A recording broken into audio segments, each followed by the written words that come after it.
Så nu kan vi lige på, altså. Nu kan vi lige på. Er vi på? Vi er på. Ja, kommer det fyr. Prøv at sige det rigtigt, ikke? Jeg gider ikke høre, hvad Hvor de det kom. Jeg kan ikke finde ud af det. Ej, det er lang tid siden sidst. Faktisk kun 2 sekunder. Nej, 2 timer. 2 timer. Ej, det er rimelig lang tid siden. Jeg ved faktisk ikke, jeg har ikke lige talt. Men vi er simpelthen i gang igen. Vi kører her. Jeg har fået opgraderet mit inventory lidt. Jeg har lige fået fundet noget jern. 13 stykker jern.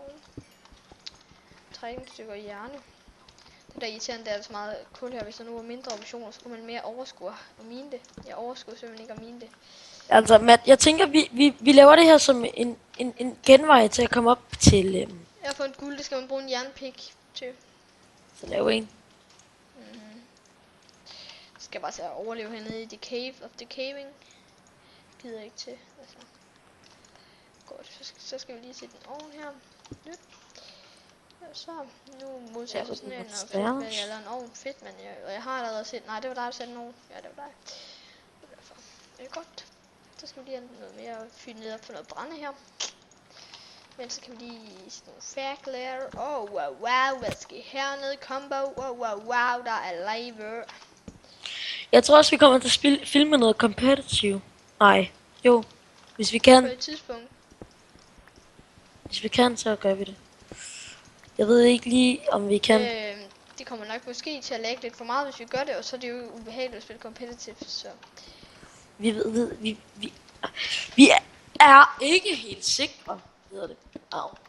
En stemmeknak. Hvad hedder det? Han fucker lige nu. Don't fuck with me, bitch. Don't fuck with me, bitch. Don't fuck with me, bitch. Oj da. Der er en lækker ting, der ligger her. Jeg har fundet en god cave, den her. Jeg går simpelthen lige ned i den gamle cave der. Og så fandt jeg det der pis.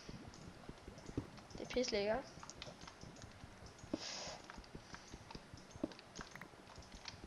Hvis I ikke allerede kender, så kan I gå ind og finde vores Steam-gruppe. Som I selvfølgelig bare kan join frit. Jeg skal nok invite jer, fordi jeg har fået tilladelse til at invite jer, om jeg vil. Ej, det er gas. Skal man nu bruge jern til det her? Vi laver en anden gruppe, hvis I nogensinde har lyst til at spille competitive med os. Så skal I bare skrive til os. Altså i kommentarerne, og vi lover at svare. Ikke altid. Nej, jeg lover at svare. Der kommer 1000. Så. Hvis der er sådan over 10, så kan jeg gerne svare. Hvis der kun er 10, der spørger, så bliver jeg sindssyg. Så har vi allerede fået for... Der er faktisk en, der skrev til mig på et tidspunkt. Jeg skal se, hvad han hedder på Skype. Havstrup. Ej, du har vel ikke addet ham på Skype, vel? Patrick. Du har ikke addet ham på Skype? Jo, det har jeg faktisk. I kan simpelthen komme til at snakke med os, fordi de er store fans. Simpelthen dog. Altså, vi laver en fanskype, hvor I bare kan add. Men jeg tror ikke, det bliver nu. Jeg tror heller ikke, at vi tager den. Hvis der er en fanskype... 6 subs. Hvis der er en fanskype, så står den i beskrivelsen, ikke? Description. Så er der også... Jeg tænker også, at vi skal lave en snap, skal vi ikke? Ja, men hvor mange er der også lige der? Hov, det der kul, mand. Hvad tænker du der på? Det er lorte. Jeg gider ikke. Og hvis I ikke havde gået op for det, så sad I sådan en anden. Hvis I bare er nogle nye nogen. Der kom ild i enderpøllen. Det var ret G. Kan så ikke bare flyve væk?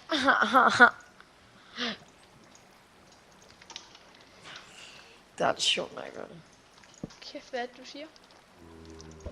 Hvad er det, du siger, Sjønne? Spørg dig selv, høne. Høne? Jeg er så ikke en høne. Det kan jeg hurtigt blive til. Og så er det mit næste bud på det, du vil sige. Endelig, giv mig det. Give me the water. Du er min ører. No. At mig på min fanskype. Mads, Ole, Nico. Kan altid bolle, når den står. Jeg er frisk. Hvis du, vi skal bare lige aftale noget adresse noget, så er jeg frisk. Han er frisk på en svinger og blowjob og en Masse ram. Ja, jeg er frisk, hvis du nu kommer ind. Bare det er dig, der giver, okay. Jeg skal lige vide. Kan man komme op med Enderpearl? Det kan man sikkert godt. Ja, kan man godt. Goodness. Det er jo faktisk dårligt. Skue. Kan man komme op med en Enderpearl? Nej, Godt, nej. og hvordan har du fået enderpearls, Matt? Men det var nogen, der kom med sådan en Enderman. Au. Der begyndte faktisk at spawnere mega mange Endermans. Og så tænker jeg lige. Hvorfor ikke mere? Ping. I'm gonna make the money. Gonna make the money. Yeah. Har du de der fences? Nej, det har du ikke. Jeg går ikke, om jeg laver noget selv. Har en fence. Ja, der ligger 64 i kisten. Nej, det gør jeg. Det gjorde der. Der gør ikke mere, men der gjorde. Prøv at se. Der er mange sådan... Hvordan er det nu, man laver Man fence? skal bruge en hakkevop, fordi ellers er det ikke fair. Nej, laver man fence så? Nej, hvordan er det nu, man laver Gå ind fence? på en hjemmeside og sige, du har den der app-ting, hvor du kan se, hvordan man crafter. Men jeg gider ikke til at bruge den. Nej, det var synd. Hvordan laver man fuck en fence? Prøv at se. Der er mange, der tænker sådan, at man skal bruge en pik helt op, fordi ellers så Går det til... går det galt. Men jeg går bare sådan her. Ja, det var flot. Men jeg går bare sådan her. Hvis jeg nu kan få den på mig. Fence, Ja, ikke ned. sådan? Sådan der. Godt. Nu skal du bare se her. Hallo, hvordan laver man fence, Matt? Skal I se, hvad der sker? Du lavede... Ja. Det man gør, man starter med allerførst. Nå. Ja, det findes. What the fuck, det er lavet om. Ja, det er lavet. GG om lige nu. Vil du se The Lego Movie? Jeg har set den. Den er fucking god, ikke? Det ved jeg sgu ikke. Vi så den sammen, gjorde vi ikke? Det mener jeg ikke.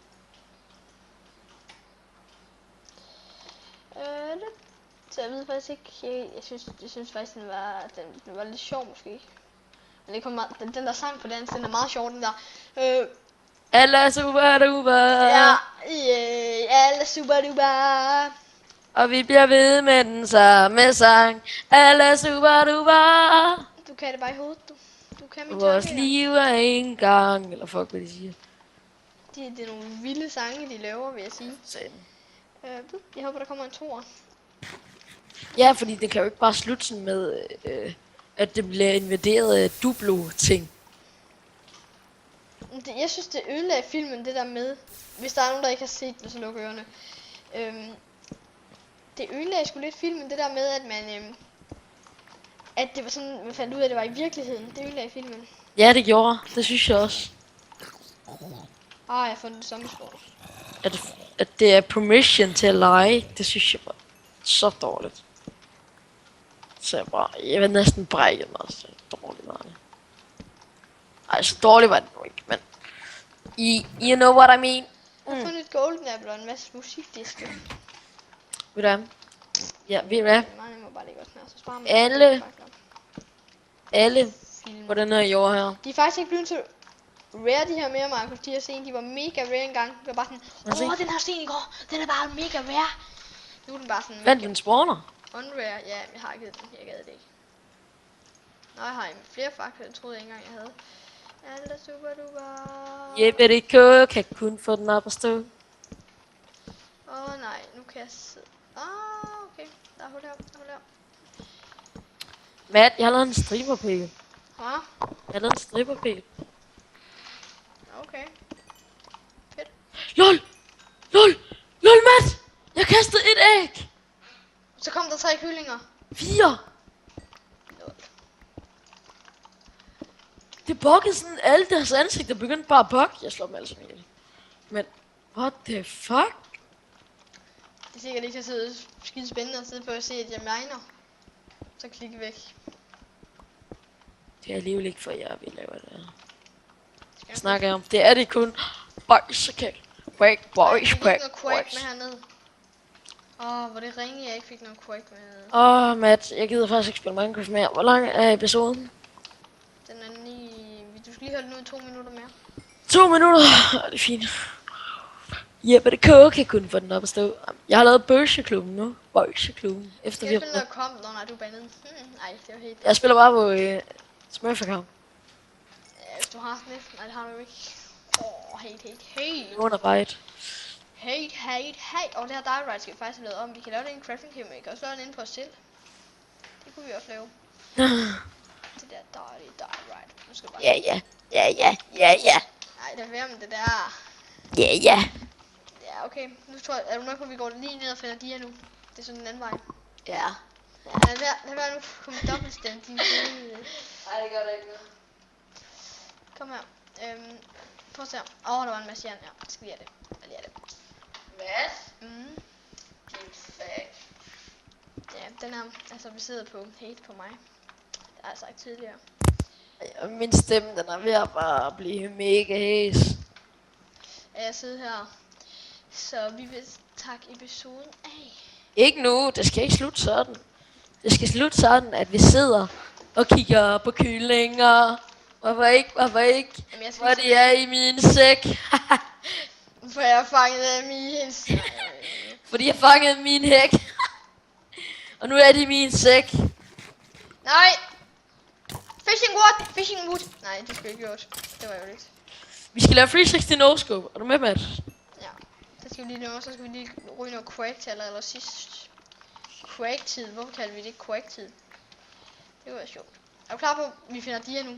Kryds fingre, Markus. Krydser fingre! Så lav.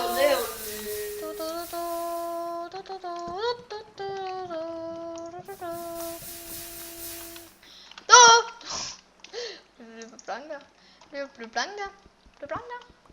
Peter Banker, han har mange skavanker. Ja, der er noget, der hedder, du kan få med skavanken, er der ikke? Nej. Du ved, gold er mere rare end diamond. Ja, fordi det er så sjældent, at man finder gold faktisk. Men diamond, det er mere nyttigt. Gold og diamond er det samme. Ej, det er faktisk, der er større chance for, at man finder gold. Men alligevel, når man har diamond, så... Hvis man har diamond i hånden eller sådan noget, så er der mindre chance for, at man finder gold. Er det ikke noget med det? Eller er det bare rygter, der går? Det er rygter, Mads. Det giver ingen mening, det du lige sagde. Det gør det. Ja, i din hoved. Hvorfor siger jeg i din hoved? I din hoved. Jeg skulle have sagt i dit hoved. I din hoved. Jeg skulle lige se, om der var diamond her. Kom nu, diamond. Give me some diamond. Nå, Diamonds! Vi kan også lige fortælle, at i dag, da vi skulle fælde, vi har lige fået en multibane på vores skole. Ja. Så der er masser af klasser, der skulle spille sammen. Vi skulle så spille mod 5. klasse, og vi går i 6. klasse. Vi skal til i 7. klasse, bare så I ved det. Godt. Det der sker, det er, at så har vi sat det på plads godt. Ja, det var godt. Det der sker, det er, at 5. klasse, de går helt meget op i det. De går bare i gang med at opvarme, og vi går også meget op i det. Eller, Nej, det gjorde vi faktisk ikke. Vi gik bare og snakkede. ej, det gjorde vi fandme da ikke. Vi holdt vores kæft, vi gjorde. Nå, men jeg skulle så på mål. Sjovt nok. Ja, og så ja, de har så opvarmet hele dagen, og vi har bare siddet der og spist pølser. Vi var sådan nogle pølseuddeling. Klar, du boys. Vi har så bare siddet der og spist nogle pølser. Som man fik udleveret gratis. Ja, det var lige for numsen af. Men Du kommer aldrig færdig til at sige det, du ville sige, hva'? hvad? Du kommer aldrig til at blive færdig med det der, du ville sige. Nej. Vi fik så udleveret nogle pølser også. De har bare gået opvarmet hele dagen. Vi går også op i det, men vi havde ikke gået så meget op i det i dag. Jo, det havde vi egentlig, men vi havde det mest i vores maver og vores hoveder. Men de havde det mest i deres ben. Det var først i vores mave, og så kom det til vores hoved. Men vi havde det faktisk også i vores ben. For ikke for det. Men de er så gået opvarmet, vi har bare siddet der og spist pølser, og så er vi vundet. Det var det. Nu er jeg færdig med at sige det, Markus. 1-0, fordi vi lavede header ind, og det var ikke mig, der gjorde det. Det var ikke dig. Men Nej. der var... Det var det, jeg sagde. Det var ikke mig, der gjorde det. Ham, der scorede, han er head ind, og det er faktisk en medlem af min line, så... Det var ham, der har lavet den første Counter-Strike Global Offensive, hvor han laver flickshot på en. Ja. Shit, fuck up. Så laver han clutch. Men... Hvis, jeg kommer lige til at tænke på en ting. Ja. Hvis der kommer CSGO Competitive, så bliver det nok en... så bliver det nok en genudsendelse, de får se. Det kommer jeg til at tænke på, Markus. Man kunne lave en genudsendelse. Nej, for så kan de ikke høre, at vi snakker imens. Så kan de høre os rage over russer. Vi kunne speede det op. Vi kan ikke høre, vi rage over russer, men det er ikke sikkert, at vi kommer mod russere. Med russer. Nå. Men det gør man. Man kommer kun med russer. Nå, jeg sætter lige times a day, fordi så kan vi lave en afslutning. Godt. Det er fair nok. Jeg skal lige hakke det sidste her. Og så er vi her. 100p klar til noget vildt. Nu har vi faktisk været nede med min rimelig lang tid. Jeg skal lige finde vores ovn. Okay, det her vi skal lave, det er, at vi skal lave... Weed smoke. vi skal, nej, vi skal lave noget helt andet afslutning. Og hvor så, den her afslutning, den her video her, den skal hedde... Slime. Nej, 360 slime. Okay? 360 slime weed. Ja, 360 slime. Wheaties 360 slime. Det er det, der skal hedde. Jamen, jeg bliver ved med at finde jern, det er så godt. Vi får så meget jern. Jamen, jeg vil godt have dig til at komme, når jeg mister al min mad. Vi får så meget jern, vi gør. Jeppe det koge kan kun få den op at stå. Det kan godt være, at jeg ikke helt kan finde hjem nu, så bliver jeg nok nødt til lige du i. Bare til til mig. Jamen, ikke, men du ved... Diamonds! Diamonds! Jeg har fundet diamonds. Nej, vel? Der. For helvede, du hacker!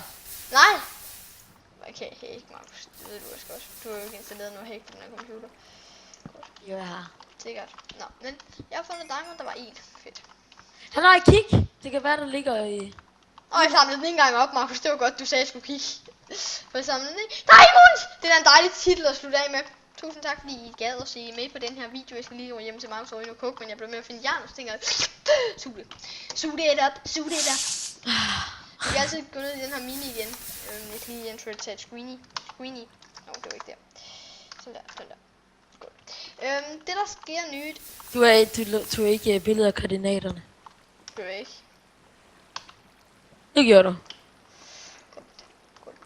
Kom så, Matt. Væk. Det kan være, der lige var noget mere diamonds. Men det er der ikke. Der var der lige noget mere jern. Godt, jeg kommer nu. Det bliver nok lidt forlænget episode her, mand. Så jeg skulle nu i 2 minutter nu. Sådan. Og så, hvis I gerne vil have det her seed her jo, så kan I jo bare skrive de samme koordinater, så kom det hen, hvor vi var. Nå, jeg siger, det er noget, de jo ikke kan se. Jeg skriver det lige her. Og så holder vi 2 sekunders pause med det her. Glo på den her. Det går på den her. Tak fordi... Nej, vi skal lige hurtigt smoke lidt her. Godt. Nej, først, vi skal lave 360 no-scope, før vi slutter. Vi behøver ikke smoke i den her episode, det har vi allerede gjort. Godt. Jeg teleporter til dyrt. Hvis vi så mister noget, det er lige meget. TP map. Pøsset. Okay. What the fuck? Har du fået lavet den her episode af den her? Se, det er meningen, man skal hoppe hernede, ikke? Skib, det går også fint nok med det. Ja. Kom, du skal lige lægge alle dine ting for det, så du ikke dør. Ikke før næsten, så brænder det bare. Så brænder det op. Nej. Læg alle tingene med. Det er det, jeg har fået ud af min mission. Mission Rush. Jeg ved, hvad vi skal bruge den der diamond til. En jukebox. Ej. Nå jo. Hej. Nej, Matt. Du har ikke lagt det hele. Det kan være, du dør. Ved du hvad, så imens jeg lige ligger det hele, så sætter jeg lige noget jern over. Ja. Jeg gider faktisk ikke vente på dig, Matt. Ja, rolig. Du kan jo ikke engang finde det. Jo, jeg kan. 2 sekunder. Sådan der. Og så ind med jern. Vi har noget mere jern her. Det er jern, det er kul. Dumme Jan, mand. Nu ved jeg altså Mathias, men okay. Men hvis der er nogen af jer derude, der hedder Jan, så skal I ikke tage jer af det. Det er bare noget, jeg kalder ham der. Han er så dum, som han nu er. Og det er baseret på hate, det her. Det er baseret på hate på mig. Nej, den skulle så ikke lige være der. Den skulle være der. Ja.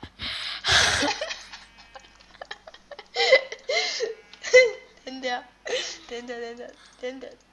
Ej, det skulle så lige være der. Der. Jeg kommer op til dig nu. No. Jeg er bare 10 level, så jeg ikke dø. Okay, vi skal til at skynde os og slutte af. Okay, det du skal gøre, du tager en enderpearl her.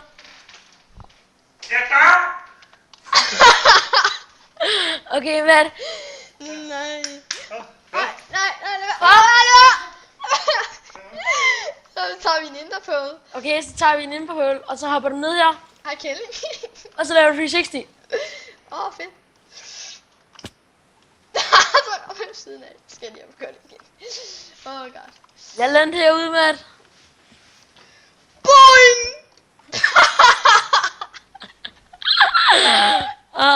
Ja, det var Enderpølens flyvning. 360 Enderpøl. Jeg ramte samme sted. Ja, okay. Det var det. Tak for alt. Nu skal vi til at lave noget armor. Tak for alt. Kom lige med ned, mig. Prøv at kigge på den. Nej, vi glemmer smoke. Vi skal smoke. Nej, vi skal ej. Jo, det gør vi altid til slut. Vi kan ikke bare springe den her episode over. Vi kan ikke. Jeg går ind og smoker nu. Jep, skrid ud, Jep. Vi kan ikke bare have. Det er først nu, jeg har Royce Hash, at du skal komme. Det var dejligt der. Jeg tager bare og gør det med rørene. Nej, au. Nej, det var jeg har Det er mine. Det er kun mine. Ja. Hvad sker der? Jeg duplikater det, Matt. Hvad? Prøv at se. Jeg har bare duplikeret det helt. Så, tak fordi I så med. Nu dør Matt. Det er da fuck. Au, lad være. Slåskamp. Ja, jeg vinder det. Nej, Max, jeg har 10 level, seriøst. Jeg har 10 level.